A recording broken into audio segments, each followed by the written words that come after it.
আসসালামু আলাইকুম প্রিয় ভিউয়ার্স। ঈদের অগ্রিম শুভেচ্ছা। চারিদিকে ঈদ ভাব, গরুর বাজারগুলো খুব জমজমাট হয়ে গেছে। তো আমরা অনেকেই জানি যে গরু প্রতি বছরই ভারত বা মায়ানমার থেকে গরু আসে। তো এই ধরনের বাহির থেকে বা দেশের বাইরে থেকে ভারত বা মায়ানমার থেকে গরু আসলে কি ধরনের সমস্যা হয়?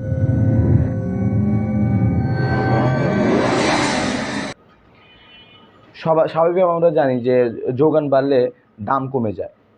তো সেক্ষেত্রে বাংলাদেশের মধ্যে যে পরিমাণ চাহিদা আছে সেই পরিমাণ যোগান যা আছে তা বাংলাদেশের জন্য যথেষ্ট। তারপরেও যখন ভারত থেকে গরু আসে তখন কি হয়, বাংলাদেশের মার্কেটটা ডাউন হয়ে যায়। কি জন্য? বাংলাদেশের খামারিদের গরু পালনের কষ্ট বেশি, সেই হিসেবে দাম পায় না। এছাড়া ভারত হিন্দু প্রধান দেশ হওয়ার কারণে সেই দেশে গরুর দাম খুবই কম। তারা নিজেরা গরু না খেলেও তারা কিন্তু ঠিকই রপ্তানি করে। এছাড়া চোরাই পথে বাংলাদেশে গরুটা বিক্রি করে, বিশেষ করে ঈদের মৌসুমে বা কোরবানি ঈদে। এই এই গরুগুলো যখন ঢাকাতে আসে তখন একটা বিশাল একটা মার্কেটে একটা ধস নামে। কি জন্য? যখন বাংলাদেশে গরু উৎপাদন হচ্ছে ৮০টি, চাহিদা হচ্ছে ১০০টি, তার মানে উৎপাদনকারী বা খামারিরা একটা ভালো ইনকাম করে। কিন্তু যখন বাংলাদেশে চাহিদা ১০০টি, গরু আসছে ১০০, গরু বাংলাদেশের গরু সহ আছে ১৫০টি, তখন কিন্তু চাহিদাটা বাড়লেও দামটা কিন্তু কমে যাবে। কি জন্য? আপনার চাহিদা কম মাত্র ১০০, সেক্ষেত্রে মাত্র ২০টা গরু ছাড়াও আরও ৫০টি অতিরিক্ত থাকবে, সেই জন্য চাহিদাটা কমে যায়। চাহিদা দামটা কমে যায়। এছাড়া ইন্ডিয়া থেকে গরু যেগুলো আসে সেগুলো কিন্তু বাংলাদেশের তুলনায় অনেক সস্তা।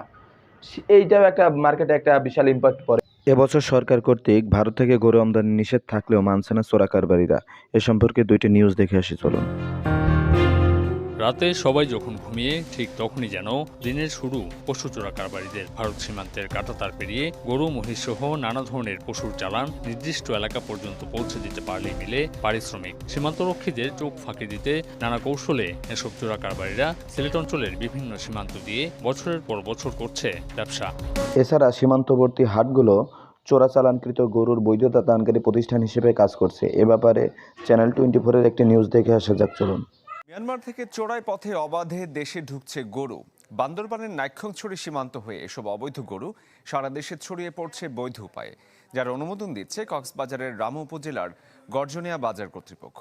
প্রশাসনের নাকের ডগায় এমন অপকর্ম চললেও তা বন্ধে নেই কোনো পদক্ষেপ। আজিম নিহাদের রিপোর্ট। কি দিন কি রাত, মিয়ানমার থেকে এভাবেই চোরাই পথে দেশে ঢুকছে গরু। এই চিত্র বান্দরবনের নাইক্ষ্যংছড়ি সীমান্তের।